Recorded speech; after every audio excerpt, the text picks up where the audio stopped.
All right, we're back. Delve further. Episode you tell me. You're the YouTube viewer. I'm sure you'll remind me that I've skipped an episode or I can't count. So, help me out.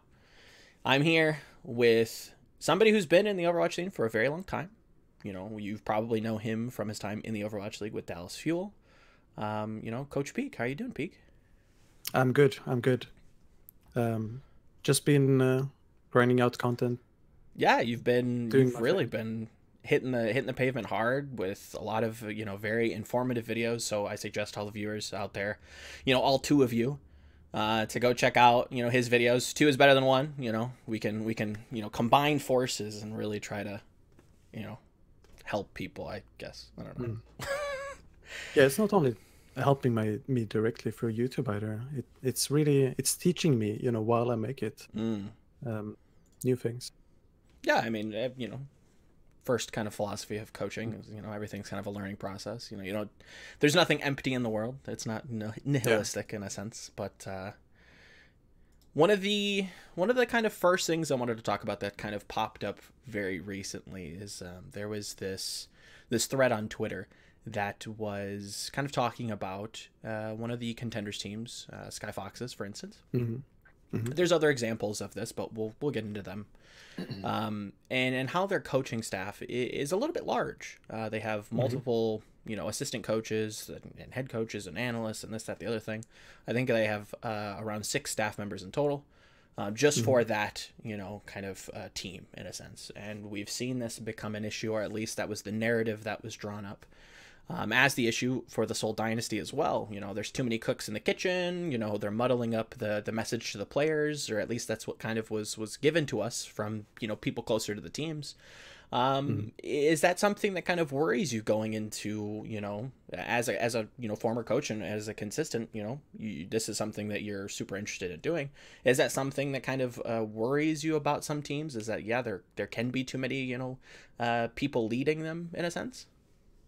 It doesn't worry me, but for example, it depends entirely on who is leading these people, because I don't think having many coaches is a bad thing. It's definitely better than having few coaches.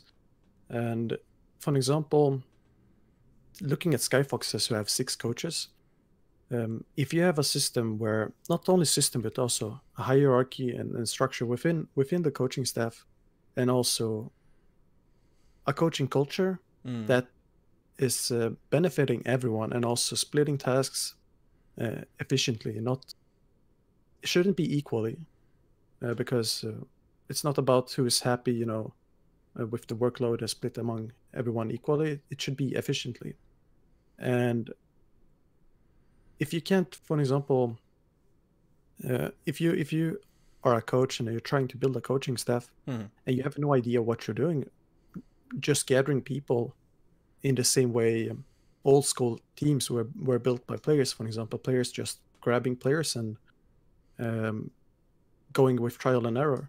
It's not gonna solve any problems if you have more people working, because just quantity doesn't mean you raise quality, and you want the coaches to be effective. And in Contenders, for example, if they have 6 coaches and they are used to their full potential, maybe not full potential, but let's say more than the average coach in other Contenders teams, then they should definitely be able to produce much more results than any other team that has less coaches than them.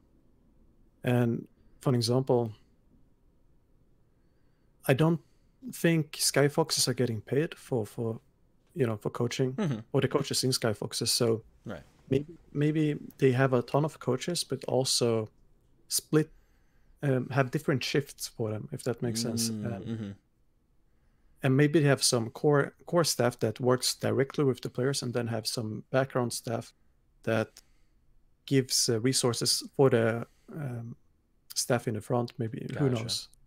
It's I have no idea how they operate with it. Sure. So Yeah, it's hard to say.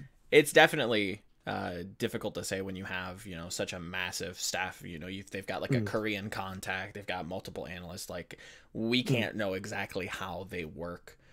Mm. But it was interesting. Go ahead. Yeah, also, just because it's coaches, it doesn't mean it has to be treated any special compared to if you're a software developer, if you are working in a kitchen, if you're a car mechanic or whatever, you know, more people is usually better than fewer people. And it all depends on who is the head at the top and also what the culture is like. For example, if you have a kitchen where everyone is stressed out, it's very hard to resolve problems on the fly. You're not going to get dishes out in time. Yeah. If you're a car mechanic and you have several workers that only are specified on different brands, on one brand or maybe two, if you then end up with too many unique brands that only you can solve or someone else, it's on you to teach them, you know, how to work with other brands, all that stuff. Maybe it's a bad example, but No, it makes sense. same with software developments, you know, companies. You want to have more staff to split up work efficiently. And within coaching here in Overwatch, I felt that sometimes it's hard in the beginning of the coaching career to delegate work, and it can feel like it's like you're having this thing that you don't want to let go of, but you know that you should, you know, delegate and so on. It can be hard to let go of work, if that makes sense, because of either being burned out or because you don't trust the other coaches. And that's, for example, why many you know, having many coaches in a coaching staff might not produce a lot, because the environment and the team culture, etc., or the staff culture isn't promoting, you know, that trust or that bond and that efficiency. No, that makes sense. You know, we've spoken about this before when it comes to like 12-man rosters, and you've brought up the same example. So no, I think it definitely is substantiated, and it makes a lot of sense. Kind of going back to that same conversation we had previously, do you think this is more of an issue for the individual coaches, where it's difficult for them to kind of make a brand for themselves and really kind of use this as an example of their validation to the community, or to players in the future saying like, I was working with this team, I was the, you know, blank role? Does that kind of muddy the water a little bit when you have so many coaches? I'm not sure, because you're not supposed to take credit for, you know, for something. You're not supposed to focus on the credit part when you coach, Sure. because essentially in order to be the best coach you can be, you have to be selfless and make the player successful, and you can't be selfless while you're being selfish, if that makes sense. No, that makes sense. And yeah. it's on the coaches themselves to build up the brand and, for example, prove themselves out, you know, by interviews or producing content or making an impact on the team from within, so that, you know, players speak about the coaches, and if they inspire players, it will come out automatically. You will have players giving credit if it's you know, where it's due, and also it's hard to say. It's like respect, for example, earning respect. You can't force it. Yeah. And same goes with, you know, when players talk about coaches. But I can see how it makes it a hinder for some coaches. But in the long term, that won't really matter, because they will have enough, you know, sample pools. So something that's, I guess what I'm taking away from that is it's something that you should think about, but it's not necessarily applicable too much in this case, where it can be a hindrance, but in the long run, like you said, it shouldn't really matter. Yeah, it's not your problem. Okay. It's not gonna be a big problem for you in the long run, because there's a ton of ways you can get by it. Okay, yeah, that makes sense. You know, like you said, getting not asking your players, hey, could you, say something nice about me on Twitter today? Like, I'm trying to build that brand, but actively going out there and pursuing, interview opportunities, creating your own content, whether it's written, video, vines, who knows, just being active on social media, engaging with the community, stuff like that. No, that definitely is a big part in brand building. So yeah, I guess I agree with you there. I just worry that when it comes to that community sentiment, right? A lot of people, even in traditional sports, even in other, more long-term esports, like something like StarCraft or something like League of Legends or Dota or Counter-Strike, I think the community latches on to results, and they're very kind of results oriented, and that can kind of persuade people. So while I agree that you do need to be very selfless as a coach, does it worry you that how do I frame this? Is it more of a worry that the community can tend to overvalue things or undervalue things? Like, does that play into this brand building at all? I guess it does, but again, like, it's nothing I worry about, because it's always gonna be like that. Like, sure. We can, for example, if I'm a viewer or a spectator, how can I know that if someone who's not getting credit, going out and claiming credit, is actually deserving it? And the same with whoever gets the credit. It's and if there's a majority, giving the credit to one person for a reason. For example, if a head coach gets the credit, that's something that's normal. It's like it's like Tesla, for example. Elon gets the credit, sure, but it's his workers that also do a lot of work. But it's something that always will happen, and it's something that you have to live with and have to accept as an assistant coach or analyst, etc. And you will, if you, for example, stay with a team that's successful for a long time, it's gonna be easy to relate to you, as a factor for that success. Yeah, especially if you're staying with them for a long time. For sure, you kind of see that with traditional sports a lot of the times, where you have these tenured coaches, and you kind of look at the team, and that coach is part of that team's brand, in a sense, where it's like, okay, I'm going to this team to play under this coach, and they're kind of married in a sense. And that I think that's bound to happen at some point in esports.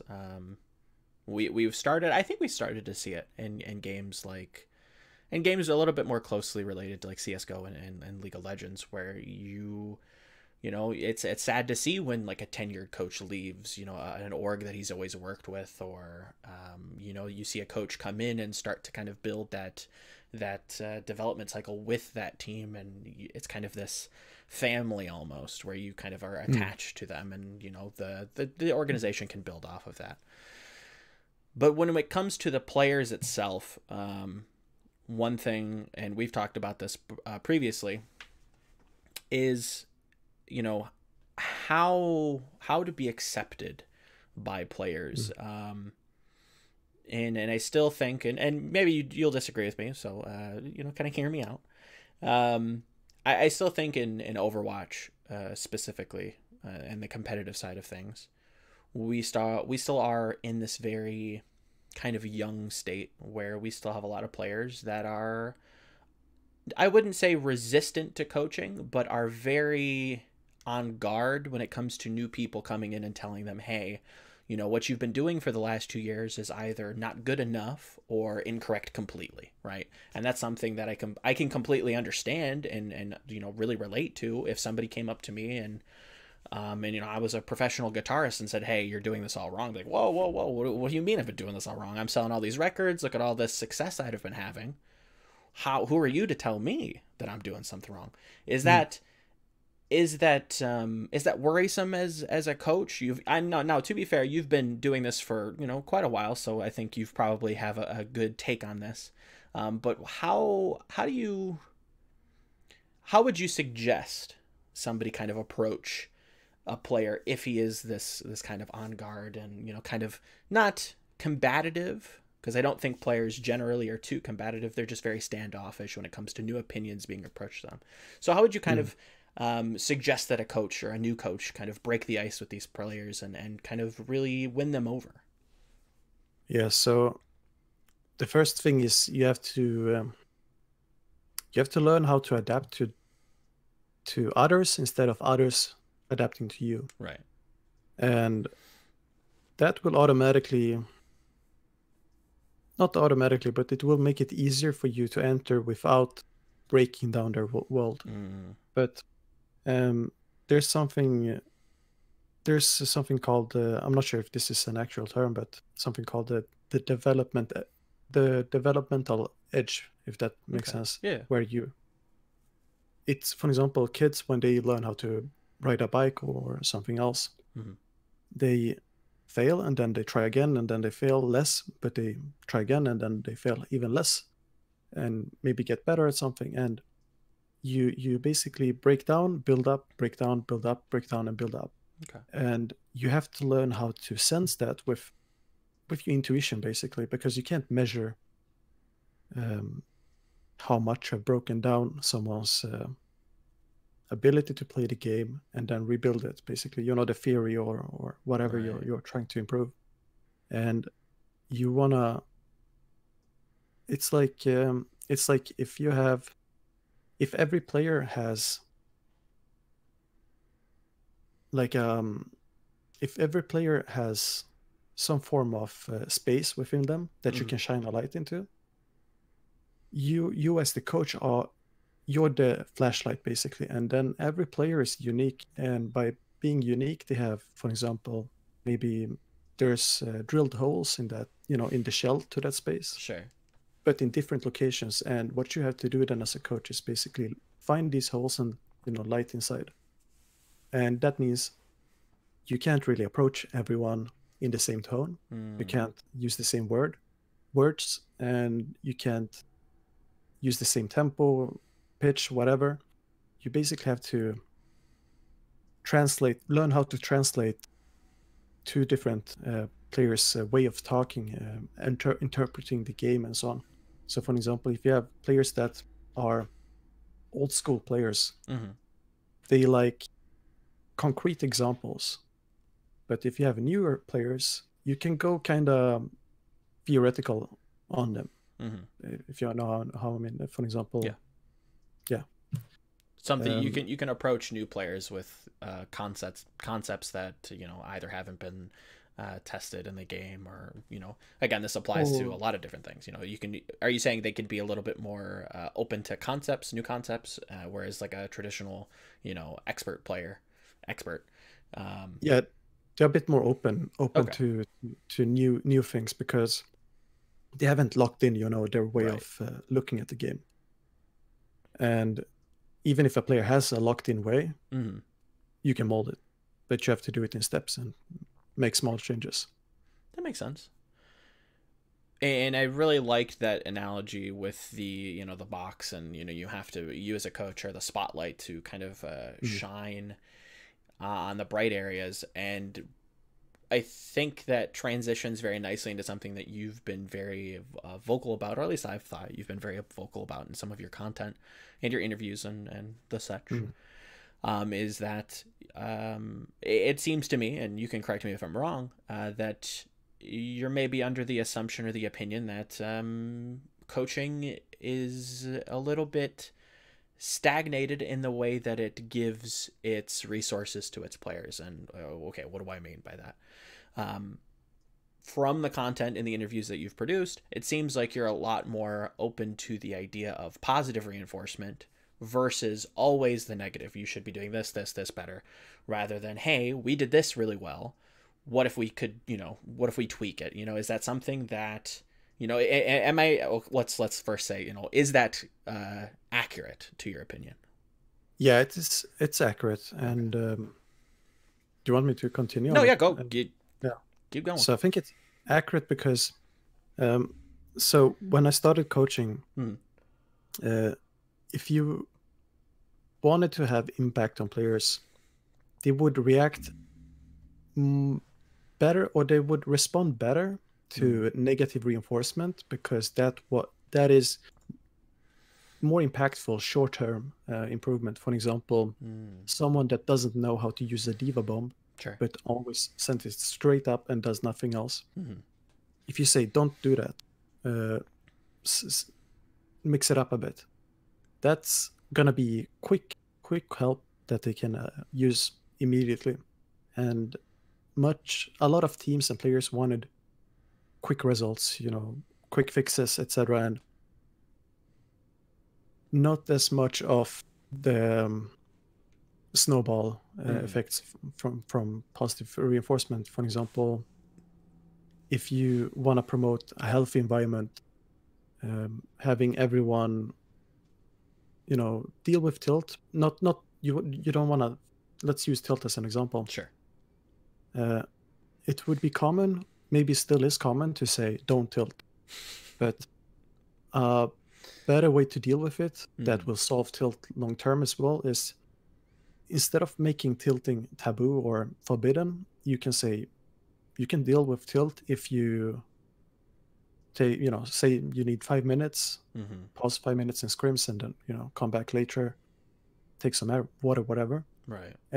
Maybe you have some different techniques you can say, and you allow tilt. You trust the players with it, but if they can't solve it, instead you teach them the skill to do it, and you try to make them stronger instead of making them dependent on you. If you want to make them stronger individuals as well, and not only players. And the same goes for abilities, strats, etc. in game. You want to make them able to think on their own, and you will not be able to make them think on their own if you only use negative reinforcement, because you're the one always giving, how do you say it, you give everything on a silver plate, for example. You're not giving the players the tools to be able to kind of fish for themselves, kind of going back to the old saying, if you give a man a fish, he'll eat for a day, but if you teach him how to fish, he'll be set for life. And I guess, is that what you're kind of saying, is you're kind of trying to teach the players how to fish in that sense?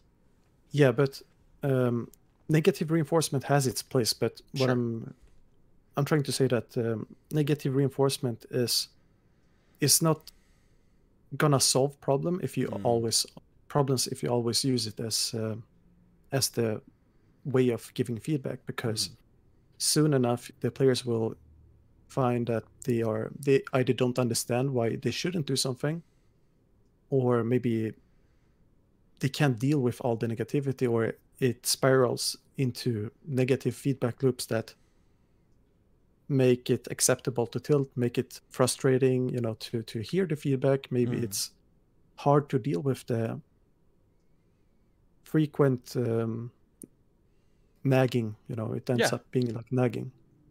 And that's something that I think tends to be assigned to coaches in a very kind of maybe we can agree to or maybe disagree here, because I think this is a very cultural thing, where you look at traditional sports and you look at a coach and you're like, oh, don't want to make coach mad, he's going to make me run laps around the track on if I'm playing football, if I'm playing baseball or whatever. It's this very authoritarian style of mindset when you either approach coaching as a career, or if you're a player under a coach. There is that baseline respect level that's given to them, and I think it is a little bit intimidating when you have to go to the coach and ask for help, or if the coach comes to you and says, what, we're gonna have to sit you, this, that, the other thing. Is that kind of similar in Europe? Is that the same? Is that is it different? I think it's a little bit more prevalent here in the States, where it's kind of a very authoritarian, like, you do what the coach says, you don't really bicker with them, there's really not a line of communication so much. Obviously it's on a coach by coach basis, and it seems like that's very much the case in Korea. Is that similar in Europe when it comes to sports, if you have any examples? From my experience in sports, it's similar, but it's not only that. Okay.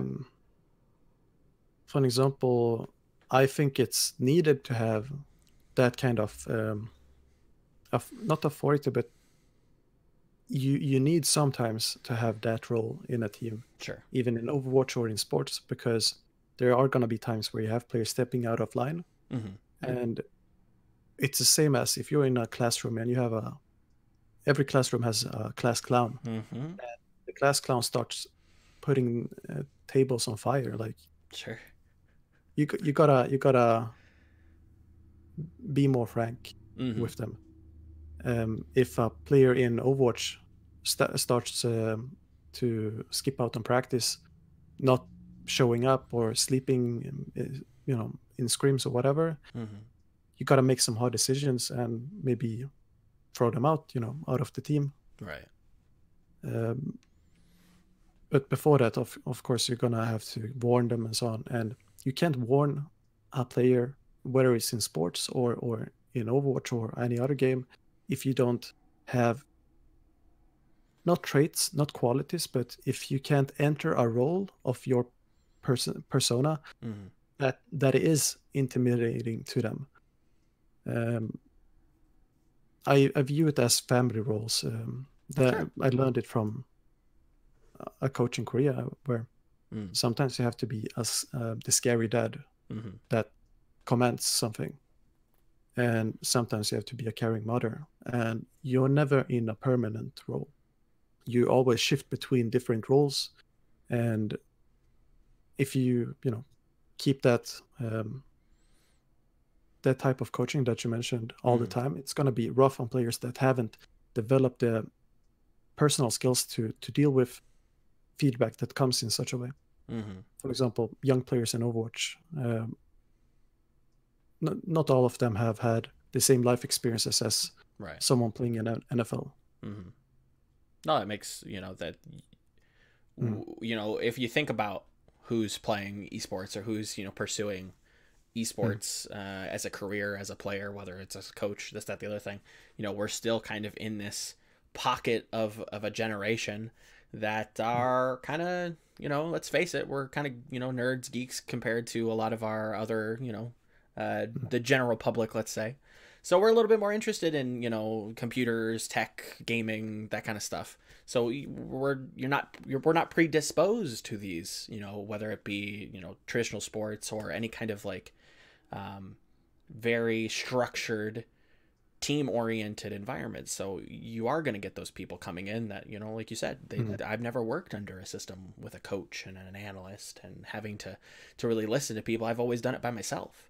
And that kind of goes back to those first generation of players where it's just like, I understand where they're coming from. And it's like, I have to do this. It's all on me. And if I fail, it's my own fault. And now somebody else is coming in that's supposed to help me. That's telling me, oh, well, you're doing it all wrong. It's like, well, there's already a conflict there. So it's like you said with cultures. And right now we have the start of, for example, American esports has one type of way to operate in teams, players, how they see each other and so on, and same with Europe and Korea. And it's gonna develop over time, of course, but right now it's like you say. But the one thing that I really appreciate about that, acknowledgement of positive reinforcement is that there needs to be that balance. I love that analogy of the kind of caring mother and the the angry or disciplinary father, and how you do need to kind of apply them when necessary.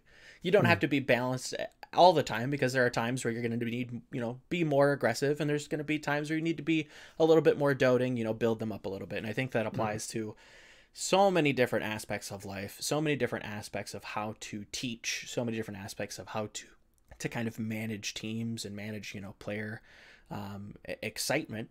And that was another topic that I wanted to get into, was I think there is not a stigma, I wouldn't say, but this notion that you need to kind of keep your players at this kind of zen level at all times. So if they're too excited, you as a coach or you as, a staff member need to kind of calm them down, because they could be, you know, they could go out there and make plays that are a little bit too aggressive. So, you know, there's this argument of perfection almost. You know, if they're not too, you know, they're not too big on their own play today. You know, they're having a rough day. Something happened in practice. They're, you know, this matchup's got in their head. We need to build them up a little bit more. We need to make them a little bit more excited, give them a little, you know, try to get them to be a little bit more energetic so that they can kind of erase that from their memory or just, you know, change their mindset in a sense. Is that something that you'd agree with, where you kind of have to try to keep everybody at an even keel? Or is it, again, that balancing act where sometimes you do need to kind of let them, okay, guys, you guys are just feeling yourselves, go out there, play, everything's working so far? Or do we keep them, try to zen them out and keep them at like a very neutral level at all times? You don't have to always balance them. It's like trying to be the overprotective parent to a child. Okay. The child will never learn how to deal with the world themselves if you don't let them fail, you know, or if you don't expose them Sure. to whatever the world has to offer. And same goes with the negative, you know, that might come from playing in a team, as well as positive. You don't always have to make and have this neutral state or equilibrium. Instead, you want to be there for them. For example, as you mentioned, if they have a rough day, if they have no energy and it's a match day, you should be there as a pool of energy that they can tap into and basically borrow energy from you. And some days they will have their own energy, you know, on their own. And you're not supposed to drain energy from them, but you don't have to give energy yourself, you know, by forcing it. They will, for example, if they have rough days several times on match days, they will get used to it. They will learn how to prepare better. They will learn how to adapt their life to, you know, around matches and such, to maybe change diet, sleep more, sleep less, whatever it is, work out, taking it down a notch and working out so they can recover, whatever it is. And you can teach them as much as you want about it in theory. It's like being a doctor that has never done a surgery before and you've read all about it in a book, but the first time you do it, it's going to be a unique experience. And the same with players. If you always give it on a silver plate to them, you know, by being the opposite force all the time, they will forget how to be their own person, if that makes sense. No, that definitely. I've always thought that keeping everybody at a very neutral level was, again, kind of that argument of chasing perfection or trying to perfect what's kind of reasonable. And it's scary because you're trying to eliminate no, I mean, it's a very hyperbolic statement, I would say, but you're kind of trying to eliminate any kind of personality there. Whereas if, you know, there's somebody who that's a natural leader that kind of provides the energy to the team, you know, somebody who jumps out at me is Reinforce, you know, being the kind of, not cheerleader, but being very, very vocal when the team does really well for Team Sweden or Misfits or whatever it was. He was always there kind of amping everybody up, being like, yeah, you know, this was really good. And I've always kind of, I've never had a strong enough opinion on it, and that's why I wanted to ask you about it, because it felt like you're trying to eliminate that, or there was this idea prevalent in coaching that we try to eliminate that, or you guys try to eliminate the kind of sub roles within a team, and it's just like, okay, this is the staff, and then you're the players. And you can't necessarily, within that kind of neutral mindset with this, you know, I can't draw any examples immediately because it's more of like a feeling that I get from how coaches speak. But I have gotten this notion or this kind of idea that that's how, you know, optimal traditional sports has been structured, or this is the ideal way to do things, or it's just like, you guys don't have to worry about anything, we're going to take care of cooking, cleaning, this, that, the other thing. And what you're saying is not necessarily the complete opposite, but what you're saying is that you need to expose them to failure in a sense, so that they can learn. Yeah, maybe not exposed to failure. You don't want to set them up for failure, but Sure, of course. you want to teach them you want to give them tools that they can learn how to use on their own. So for example, you mentioned Reinforce. He has a tool to deal with when the team is feeling down or can't snowball themselves, with energy, emotional energy and so on. Sure.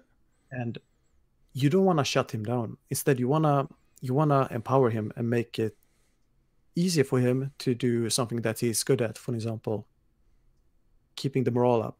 And you build a bond, for example, where he trusts you that you have his back. If he tries to step out, not using him as an example, right?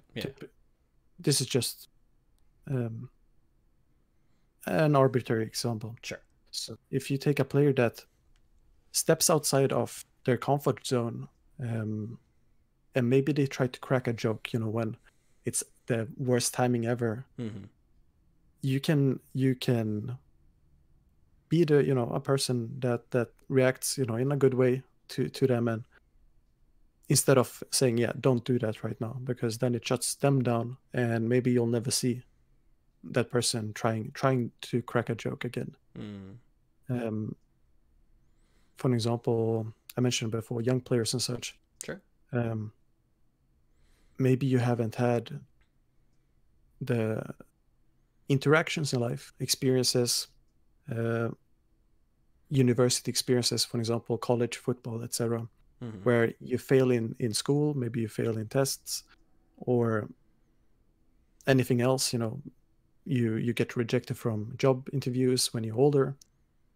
These things aren't as common in esports because of how young players are, and when they have to deal with if you are OWL player and you have to deal with the first big loss on stage, it's gonna feel like the whole world is breaking apart. Sure.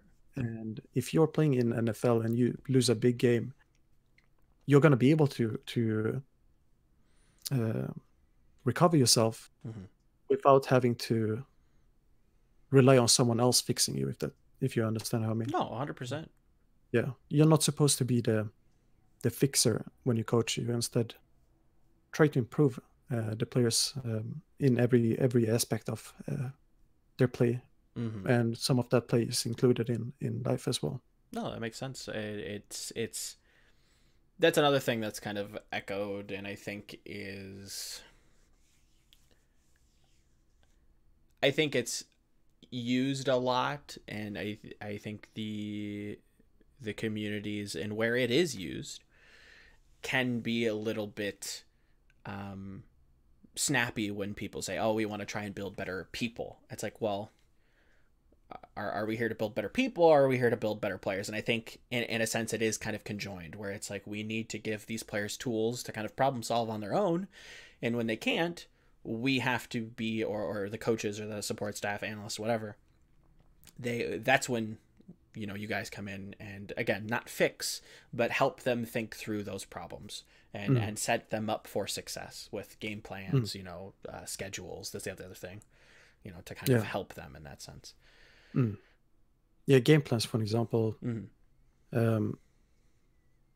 Back when I started coaching, many players wanted game plans fully prepared, everything set. Sure. But that's also because of the schedule with matches and so on. Sure.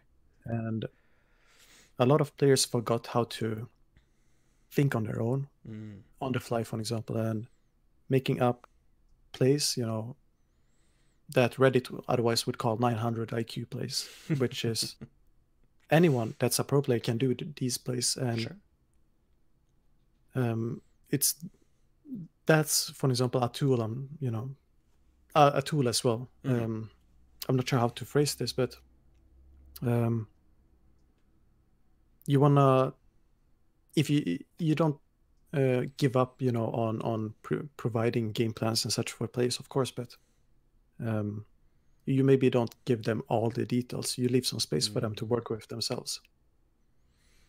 And I think that's super important, mm, because I think that specifically in the case of Overwatch, I've tried to keep many of these questions very broad because I think coaching and teaching are, again, two peas in the same pod, and they can be applied to many different things. But specifically in Overwatch, I agree with you that I think you shouldn't just give up on game plans, but as a coach and as someone who has drafted game plans and strategy before, and you've worked directly with some of the best players to, assess what their kind of skill set is and then apply that to a game plan.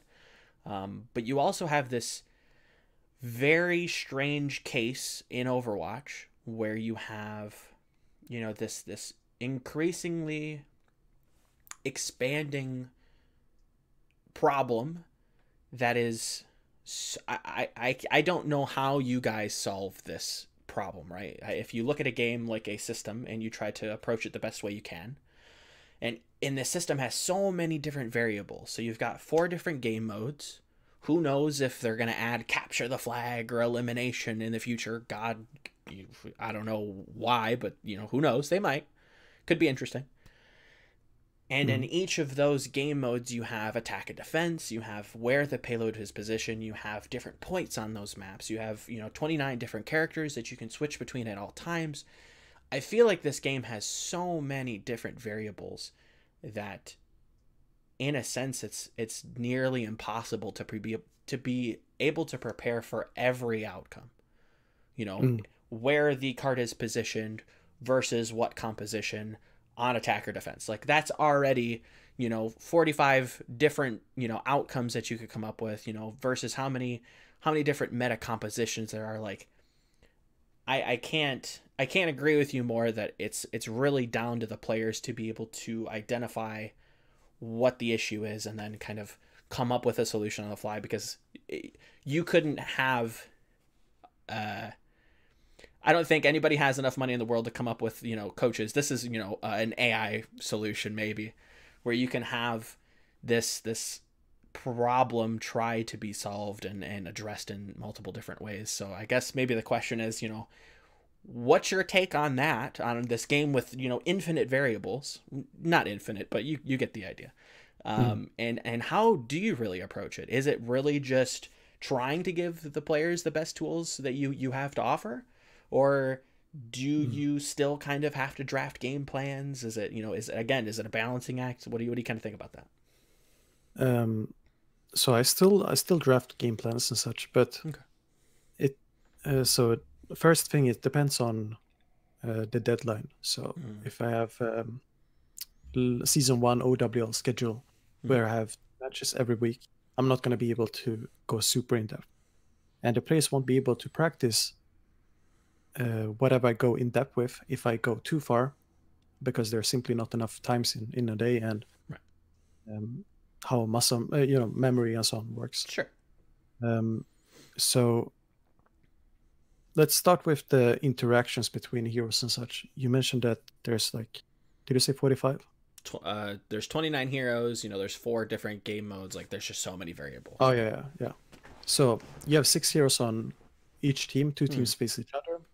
1 hero has 5 other heroes alongside with it. Then you have the next hero with 5, so that's 10 just interactions between. Basically, add the interactions between every teammate and also the opponents, and then you have to think about every key press, every step they take in game, and it's basically the same as trying to predict how something you create in real life will be affecting the world long term. For example, how the car affected the world, or how the first computer affected the world. It's pretty much impossible. So in order to deal with, for example, comps, or not comps, but difficult strategies in Overwatch, early on I had to think about everything basically. I didn't know how to specify, narrow it down to, only think about certain heroes, because I didn't know what was the limit of what was possible of happening and the limit of what was possible of not happening. So I just started thinking about everything and breaking it down in separate elements, and then I break down. So I take every hero, isolate them, then I isolate their abilities, and then I look at everything at the same time, if that makes sense. And you basically have to make something that's easily gonna not easily, but that's gonna survive the most uncertainty. If I'm not sure, something that's anti-fragile. Sure. And you, for example, if you have set positions to like every step, like if you decide everything what's gonna happen as a coach, the most smallest thing that can happen in a game can ruin your whole game plan. And then that's the reason why you want to have some space for players to decide on their own what's going to happen. And that knowledge is coming from tons of hours of trial and error in ranked, in scrims, etc., where they have subconscious memory just thinking for them, reacting for them. And the same with like fighting, boxing, whatever. You're not thinking about every hit you're going to take. You just do hits on reaction sometime. And it's the same in Overwatch. You switch heroes on reaction sometime. You play with emotions. You do the same in StarCraft, where you don't really calculate everything. You push with confidence, or you retreat with uncertain. If you're uncertain about how people use to survive something. And yeah, it's not as much thinking, because otherwise you just end up tripping over your own steps. When you had mentioned limits, I thought it was really interesting and kind of poignant to where we are in esports, where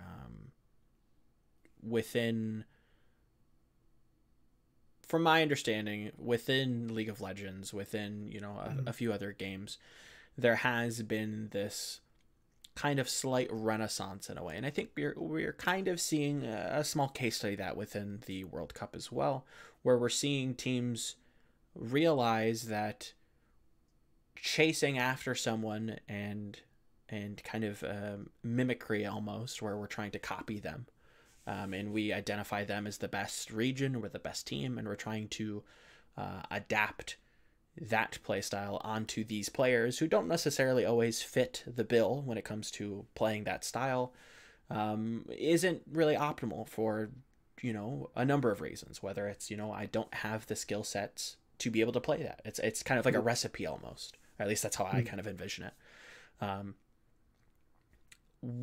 And within Overwatch, we kind of saw that at the World Cup. When you look at Team UK, they had it's not to poke fun at Europe at all, but they have a very clear play style, like every region does, and they're very good at it, and they played it to the best of their ability, and they did very well against multiple other teams that will argue with you that maybe this composition's better, maybe this style's better.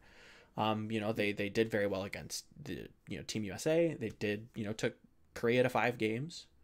They tied, to be fair, so they didn't find the immediate success, but they had the most success that I think anybody has kind of had thus far. Would you kind of agree with the statement that you really shouldn't kind of chase after people as much as like kind of developing your own team style and team color within that metagame? Is that something you'd agree with? Definitely. Okay. It's if you end up copying people, you end up trying to play. For example, if I have one style of playing and another person tries to copy me, and I'm playing to my strengths, I'm always going to be on my best game, while the other person is essentially playing catch up. Or maybe they can't even catch up. Maybe they can't run at the same pace. Maybe they can't take as big leaps or whatever. Maybe they don't know how I'm doing something. Maybe I don't know how I'm doing something, and they're trying to copy something that I don't even know how I'm doing it. It's pointless to copy someone if you don't have your own style sets already, because what happens if someone shuts down that copied style? Well, you're basically lost and you are in no man's land. Right. And you don't know how to get out. And that's why it's important for players to be able to think on their own and not have coaches feed them information that they see from some scrim that or some match that they have spectated. And you want to have redundancy, some form of something that stops, something that prevents the production from stopping. I mean, and you gotta leave, as I mentioned, space to players to do their own thing. And before you start anti-stratting, for example, you want to be able to implement strategies that aren't anti-strats, like default strats or something, with heroes that your players can play, heroes that your players understand, compositions that make sense in the meta, on maps that they are favorable on. And then if you end up with someone countering you, you can tweak it based on the heroes you can play. Maybe you can't make huge hero swaps. So what you can do instead is change up the positioning. Maybe it's more, it doesn't have to be always the optimal positions, because it's like trying to define what the most optimal position in Overwatch is without knowing what it's like trying to calculate to infinity or to count to infinity. It's impossible to find the most optimal position on a hero when the game is constantly updating, and it's never gonna stop being updated as long as the devs give support. So yeah, I went a bit off topic, but yeah. No. I appreciate it, because it's it's something that I'm super interested in as well. Trying to really understand why strategy is developed, how it's deviated, and then how did we even come to those first two conclusions as coaches or as analysts or members of the support staff. It's really interesting when you talk about like the optimal positioning versus strategy. Go ahead. Yeah, I can give a pretty good example here. Sure. So when I was in Fuel, we played Seoul in the first game in the first stage, and we opened with Anubis, I think. The Orisa strat, right? Yeah, and the way I set up the Orisa strat was, it was basically during Christmas, and we didn't have scrims. I was supposed to give some suggestions, and I thought Orisa, Roadhog, and Junkrat because of Seagull. Tracer was kind of hard and didn't fit in with the Orisa. Then we wanted to keep the players because of later maps and so on. And I think we had both XQC and Kokoden who could play Orisa pretty well, and I just decided on Orisa. Then I ended up with nothing for Taimo to play in my head. And the reason for choosing Widow, for example, wasn't because Widow is super strong and I knew that Widow is super strong at that point. I picked Widow because I remember seeing Karev playing Widow once on Anubis defense first point, and I just thought that, yeah, Taimo might play on the same position on high ground and it might work. And that's how the Orisa strat came to birth. Well, there you go. That's I love stories like that. I love it how I can just kind of very vividly sitting there on the by the fire. It's Christmas. There's a tree or whatever. Presents are being opened. There's gingerbread cookies. He's in his smoking jacket, sipping tea or whatever you like to drink, just with his notebook, just you know, it's the Beautiful Minds gif where there's trigonometry and calculus just flying by him all at all speeds. And yeah, I absolutely love those stories when, you know, you really get a visceral peek into the mind of, no pun intended, into the mind of a coach, and how some of the most iconic strategy, because again, I think that was the first match that we would see during the regular season for season 1. And it was so crazy. Everybody kind of expected Seoul to come out here and do all the crazy stuff, and obviously we know what happened there. And you guys came out and kind of surprised a lot of people with that strat. So, you know, that's and I think that's how like most strats are built. It's not, well, some of it is like planning and thinking about the meta. Sure. But then it's tested in scrims, and you make like these unexpected changes that just work. And these are the things that you can't really plan for. Like Anna, when she was released, no one knew the potential of Anna until Reaper came along as well. Good old Beyblade. Before we kind of wrap things up, I had kind of one last topic to kind of postulate towards you. And this kind of came from a discussion on another podcast that I had, you know, popped open. I think I was playing Civilization at the time. I was kind of taking a break, and I like to listen to podcasts as I play like some very bland and kind of dreary like 5X games, where I'll play Civ or some other kind of like space oriented game or what have you. But there was, I had listened to a podcast with League of Legends coach Loco Doco, Thorin. I think there was somebody else there. I want to say it was Veteran from EU, but I'm not positive. Forgive me if you're out there listening to this. I don't know why you would be. But they had a very interesting topic, and both coaches were very vehemently in disagreement in a very nice way, but they were just very opinionated on both sides of the same coin, where one of them was saying that you should chase perfection at all costs, and that's kind of, it felt like more of a philosophy discussion, and he was just very locked in on that answer. Whereas the other person was saying, you know what, that's kind of, you know, perfection is the enemy of good, and you need to chase what is reasonable for your players, their health, their mentality, and the kind of tool sets that you have at your disposal. So I wanted to kind of, for the last question, get your take on this, because you know, it seems like you were kind of interested in the question, to say the least. So yeah, what's your kind of take on, you know, that argument, that perennial argument? So the short answer is a mix of both, but the long answer is basically you will never reach perfection, so it's a never-ending chase.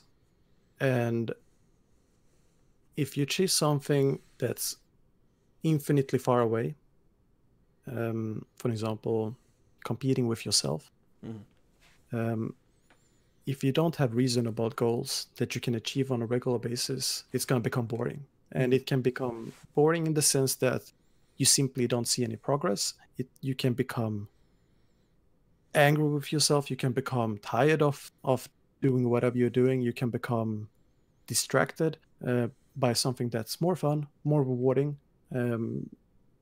Maybe you're getting reasonable achievements, or you know, you reach reasonable goals in something else, and that's rewarding, you know, more in your brain than chasing something that you rarely achieve something in.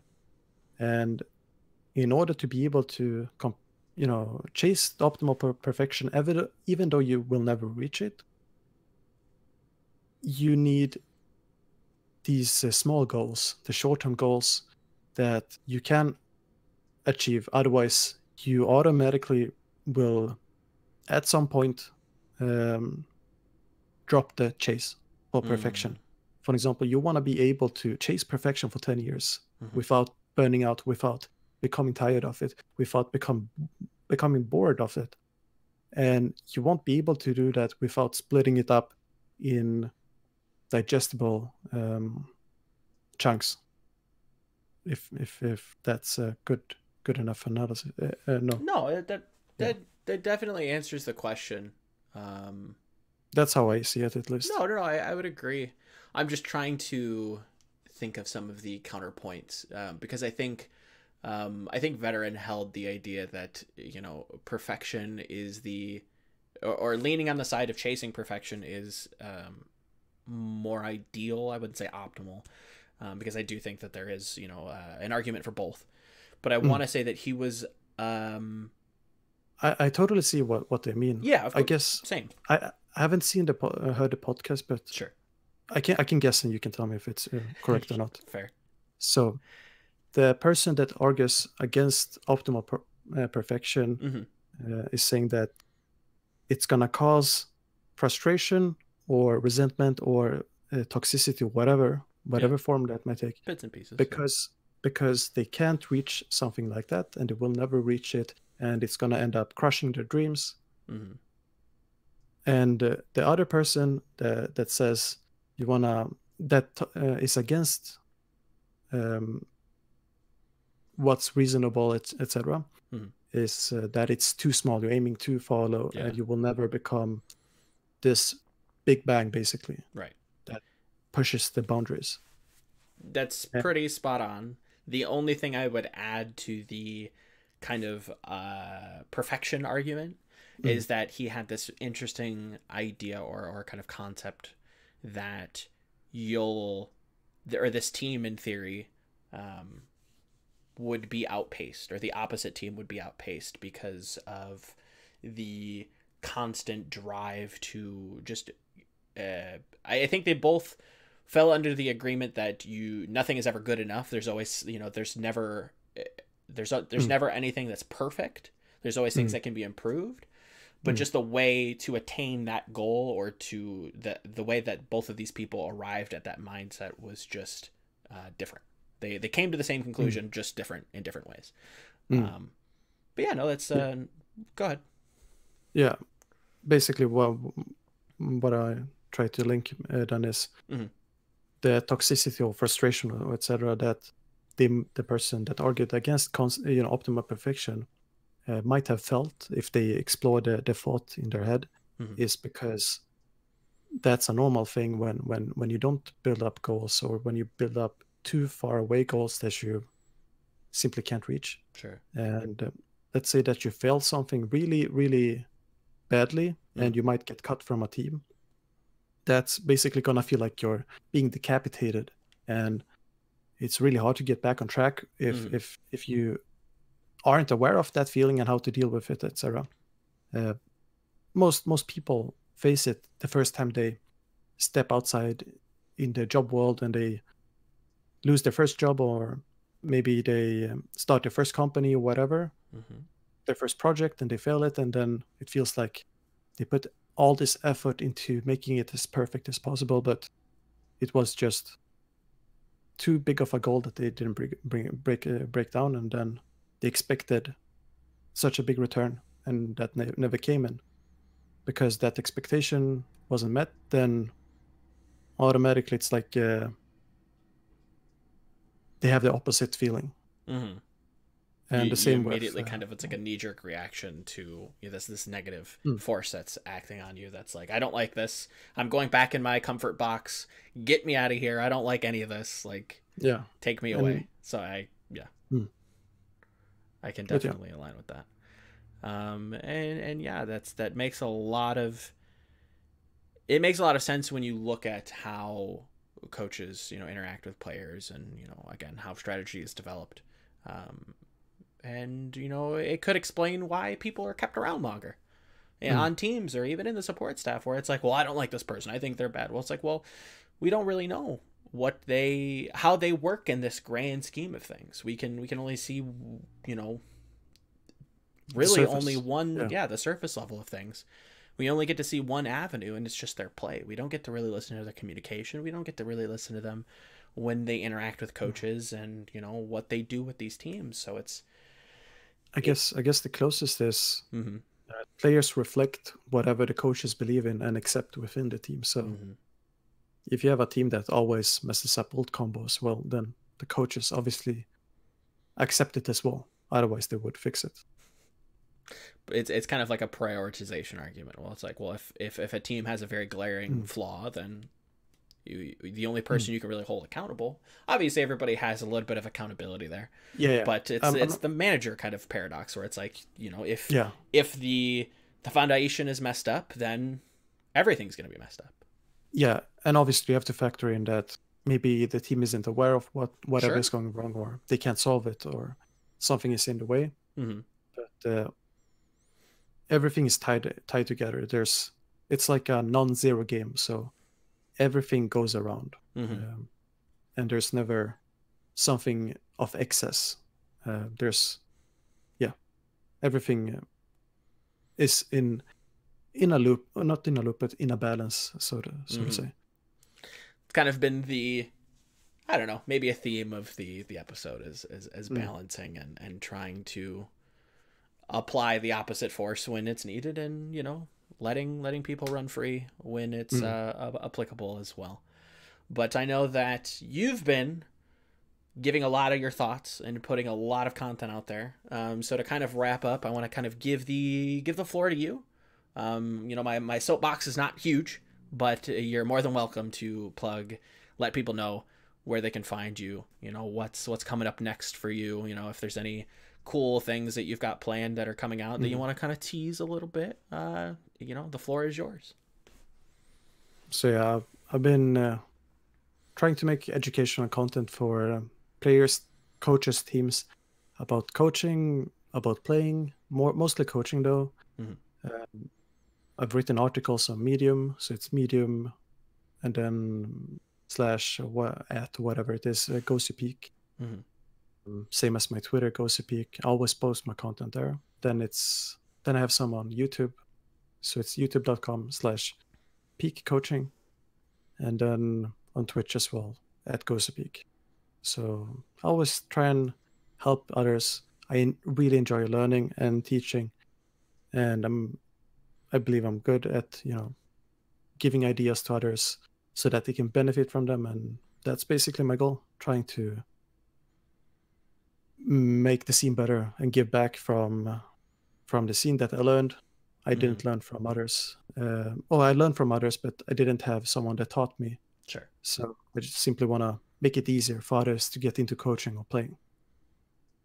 Awesome. Well, that I think wraps up the episode. Again, thank you for coming on and you know, listening to me ramble and, you know, kind of talking for a little bit. Thank you for having me. Thank you for having me. No problem at all. I everybody that I've had on so far, I think I definitely want to. Maybe I'm boxing myself in a corner by saying that. Am I picking favorites if I say that?